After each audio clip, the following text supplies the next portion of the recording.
Hey there, mamas, and welcome back to the new Mama Marriage Bliss Show. I'm Aliza Saeed, and I'm the Mama Marriage Coach. I'm sorry, you probably can hear that I'm a little congested here, and I have a bit of a cold, so you're going to have to excuse my voice today. Sorry about that. I would love to invite everybody to really just be a part of this spreading love and share an episode that has been helpful to you. Send it out to a friend that you think might be able to benefit from it. Subscribe to the podcast so that you won't miss out on any of our episodes, and you can join our Facebook community as well. And I know that there are listeners out there who are already sharing, so I want to say thank you to everyone out there who's sharing the love, and a special shout out to a dear listener, Chaya. Sending my love and thank you for being so supportive and giving really great feedback. And really all I do is in order to be able to serve you. And when I hear that it's falling onto special ears and hearts out there, it really gives me power and strength to continue on and doing more. So thank you so much for that, and continue sharing and continue giving out to everyone so that we could really make this world full of love and connection. So, sorry, I might sniffle a bit as we go along. I always thought that I was a pretty good listener, and I guess I was really okay at it. But only when I started my coaching training did I really realize how deep and powerful true listening can really be. I learned that there is an awesome depth to listening, and it's really so much more than what I ever thought. In today's episode, we're going to lay down the basics of those depths. We're going to learn how to truly listen to ourselves, to our spouses, and to everyone around us. Hey, and welcome to the new Mama Marriage Bliss Show. I want to help you get out of the overwhelming distance and guide you to reconnect to yourself and to your husband. You know you want things to be different, but you're probably not sure how to make it happen. Well, Mama, you're in the right place. Here we will dive into all the things you need to start loving your life and relationship and start living like soulmates and not roommates anymore. We will dive into motherhood, marriage, communication, holistic inspiration, and practical hacks and tips. Mama, I believe that transformation and deep connection await you. Hi, I'm Aliza Saeed, proud mama and grateful wife, and the Mama Marriage Coach. You too can turn your mess into magic. Come on, Mama, and let's do it together. I'm sure that some of you saw the title for this episode and probably thought to yourselves, hey, I wish my husband would hear this episode. He could really improve his listening skills. Maybe you think that sometimes he doesn't really hear you at all or understand you, and you just don't feel like he knows how to listen. And you might even be thinking that you could probably pass on this episode because you're the hero and he's the zero. So here's the thing. Communication is a beautiful art that when done lovingly, it can build a bridge between two people's worlds and create a deep connection. Communication starts with you, with how you listen to yourself and how you communicate with others. And there's something funny about listening that we're all sure that we're such great listeners, when really, when we start talking to other people, they don't always feel so heard. So I want to call us all in to really turn into ourselves and think about, how are our listening skills? How much do we know how to listen? And maybe this is a good time to put down a rule for everything in marriage. And I'm talking, of course, about a healthy, non-abusive relationship. You need to be the change that you want to see. When one person starts being a really good listener, it creates a different kind of communication culture in the home. And then it will have a way bigger impact than you think. It's not just going to be you changing. Your spouse or the other person in the relationship, in whatever relationship it is going to learn those skills just from you changing. True listening is about much more than just hearing the words that the other person is saying and understanding the meaning of those words that are coming out of his mouth. True listening, now here's the rule. What is true listening? It's about creating a safe space. where the other person feels comfortable to show up raw and real.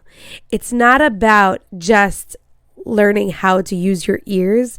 It's about so much more around it that allows the other person to really be completely who he is in that moment and feel that the other person is holding that safe space and is there for him no matter how he shows up.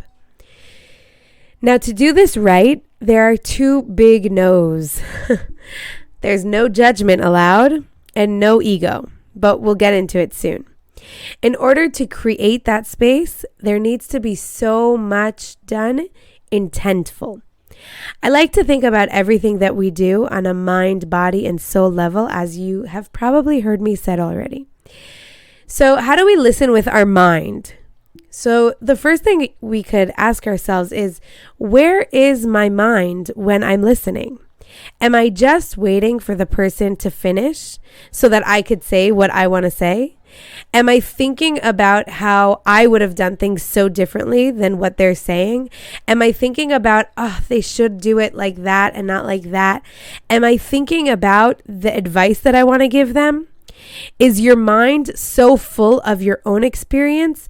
Because if it is, you're not leaving any space for the other person, meaning you're not really listening because there's no space there.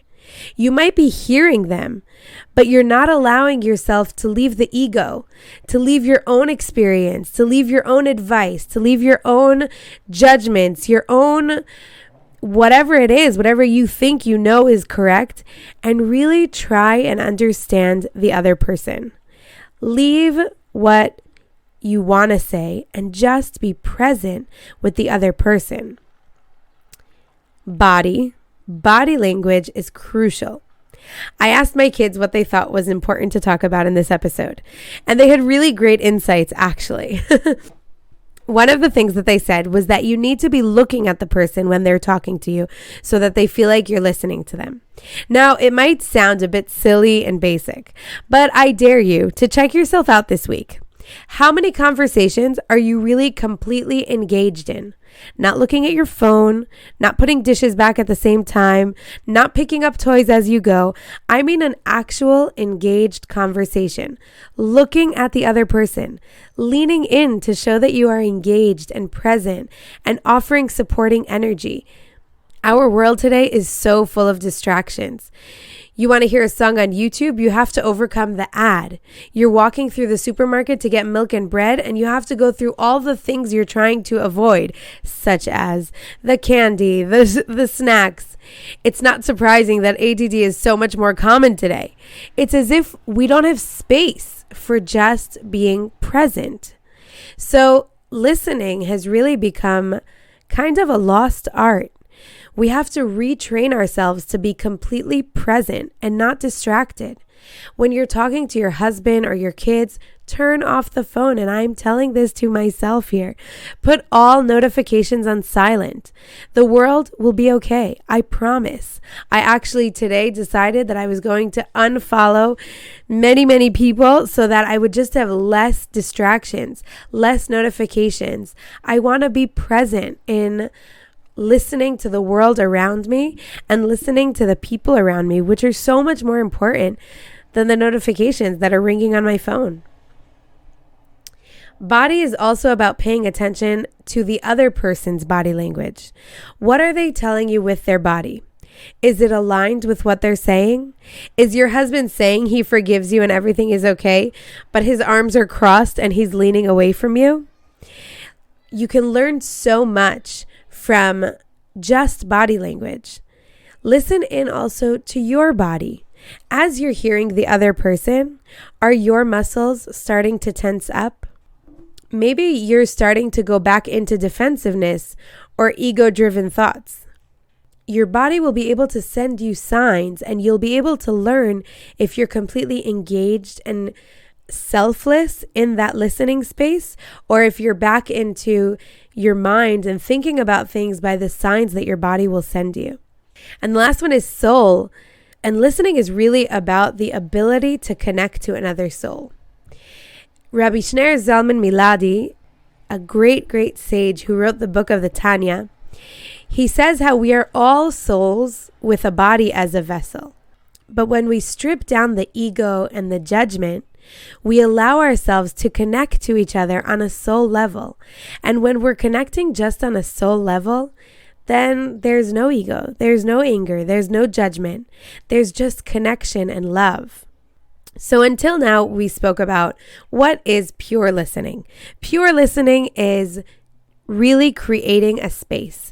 As soon as someone feels that they're being judged, then they feel like they cannot show up and say everything or be everything that they are because they're being judged and there's no more room for them.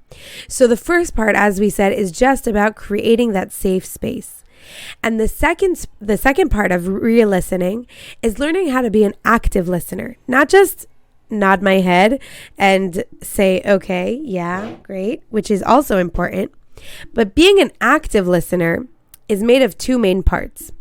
The first part is that you need to make sure that you understand exactly what was expressed, not in your eyes, but in the other person's eyes. And then the second part is to be curious to learn and understand more. Curiosity is such an important thing in relationships because when I'm curious about the other person, it means that I really love them and I'm interested in them and I want to know more. I want to ask them. I'm not just busy with myself and my ego and my story and my take on whatever happened, but I'm curious to hear what's going on for the other person. Now, the first step, I'm going to go back a little bit. I said make sure you understand exactly what was expressed. Many times we think that we know exactly what the other person is saying or what he's thinking. And what we can do is just reflect back to the other person, what they said. So if my husband shares with me something, I can give him a few minutes to say whatever it is he's saying. And then once he finishes saying what he wanted to share, then I could say to him, so if I understood you correctly, and then say it in my own words, what I just heard him say. Usually it's such a great opportunity to really learn each other better because so many times we think that we're hearing it correctly, and when we reflect it back, we understand that it might not be exactly what the other person meant.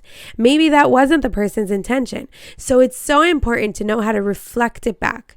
To just give it back to the person as they said it, not add on any of my own interpretations, but just really say to the other person, so I hear you're saying, and say in your words what they said.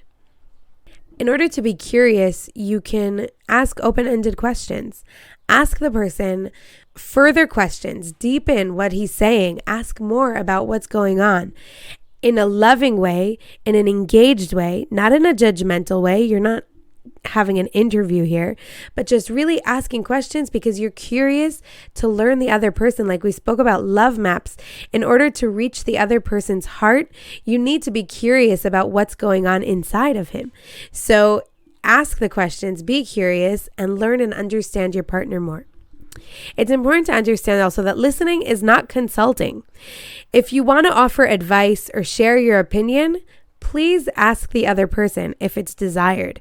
I think that this is true for everyone. As a professional, as a spouse, as a parent, many times the advice that you want to give is because you want to give it, not because the other person wants to receive it. So if we ask permission, if my husband is sharing something with me and I feel like I have a good idea of how he can deal with it, I can ask him, would you like me to offer some advice, or would you like me to maybe give you a different way to think about it? He might say yes, and he might say, or we could switch it, because usually it's me saying, no, I don't need advice right now.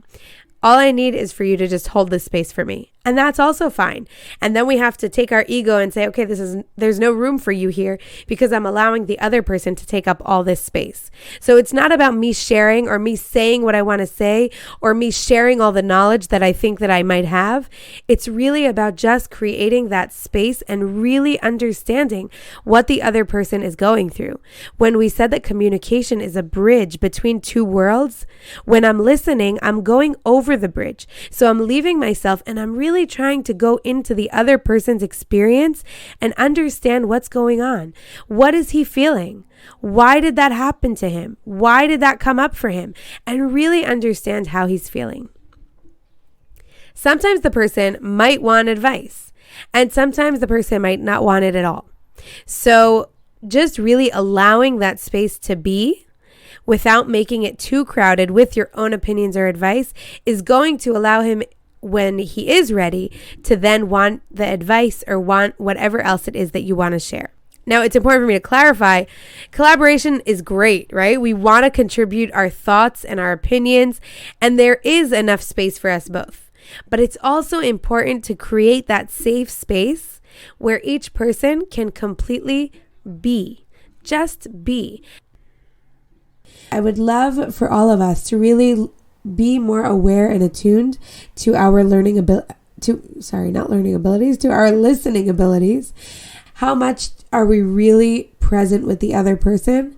Not jumping to talk about something else right away or talk about the same thing, but talk me, myself, and I. But really being able to be present with the other person and create that space for the other person to show up in whatever way they want to show up. And when we talk about creating a space, let's also remember that it's everything around us. So maybe we're in a place that the person doesn't feel safe. Being very intentful on creating a space that is judgment-free, ego-free, and just really there to hold space for the other person and allow them to show up in their whole self. And once we do that, we will know how to do it for ourselves. And once we do that, we'll also know how to listen to what's going on around us. We'll learn to be more attuned to nature. We'll learn to be more attuned to our children.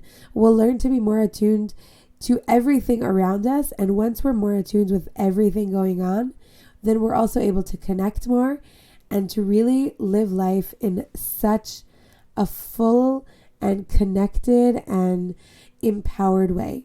So I bless us all that we really use this power of listening, not only to improve our relationships, but to really live life in a more attuned and connected way. Wishing you all a great day wherever it is that you are, and sending lots of love. Thanks for listening to this episode. If this has been helpful to you in any way, please share it on with others and let's spread the love together. Also, if you want to be a part of a mama tribe where we support each other on this epic journey of motherhood and marriage, click the link in the description box below to join the new Facebook group. In this group, I'll show up for weekly lives, workshops, and we can expand on the topics we talk about here on the podcast. So click down below and I'll see you in the group.